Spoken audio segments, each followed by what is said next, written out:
What's up, fight fans? This is Kurt DeVille with Counterpunch Boxing News, and I have some new news concerning Danny Jacobs and Julio Cesar Chavez Jr. These two guys have agreed to fight at 168 pounds.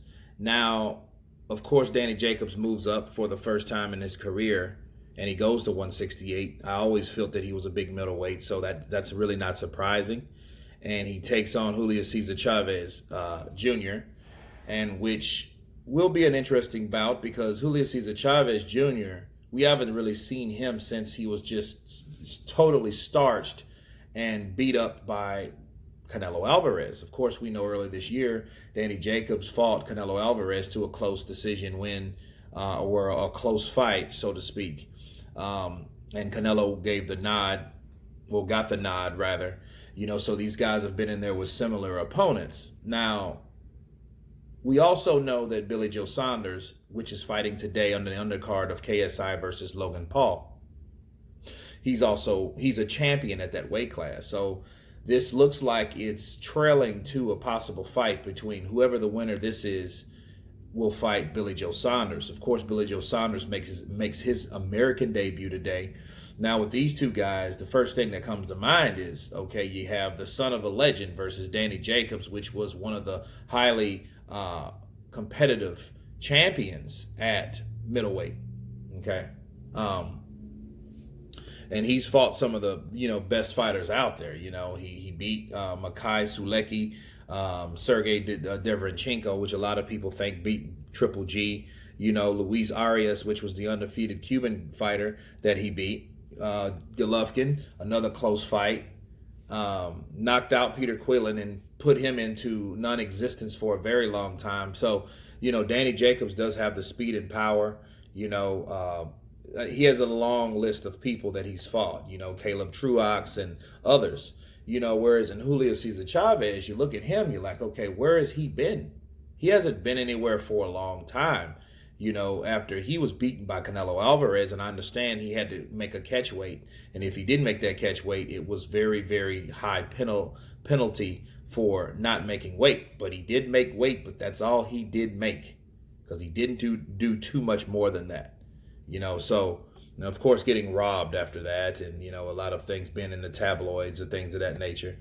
But, if you look at his boxing record since then, he has had a first round KO of Evert Bravo, was in the first round, which I believe he is a,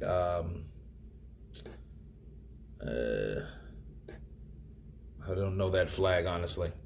But he's, of course, had a win since then, lost to Fonfora, which, in fact, that was the first time I ever seen him quit. And then I really started questioning his ability and his drive at this point. And a lot of times people would look at this like, wow, okay, Danny Jacobs, this is a soft touch for Danny Jacobs, but this could be like the end of the line or the last point of, or the last performance that Julio Cesar Chavez Jr. could show that he's a good fighter. And my own opinion about Chavez Jr., he's just a big boy. He's just too big. I think that him trying to make 160 or 168, I think that Julio Cesar Chavez should be fighting at 175. That's my honest opinion, me counterpunching it. I think he's a big guy. I know he can punch. He's just a lot bigger than his dad. There's a lot of people that's bigger. I'm bigger than my father. My father's a shorter guy, smaller guy. So, it doesn't always work that way that you're going to be in that same weight bracket as your father or the generation before you. I think he needs to respect the weight. I think he needs to realize what weight that can he fight properly at that can give him the right amount of power. I think that's something that he should do. Hopefully it's 168, but if it's not, he's going to get starched again because he's in there with a guy that's moving up from 160, a bigger guy like him. These guys are neck and neck. In fact, I think Danny Jacobs taller than him.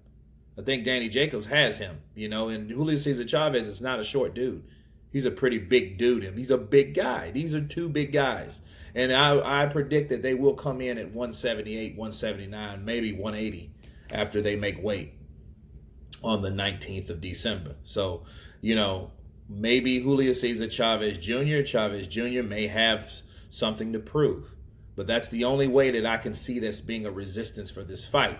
Or if he catches, Danny Jacobs if he decides to, cut the ring off. But anyway, I'm getting into the fight study. But they did kick off the live press conference. It was interesting, to say the least.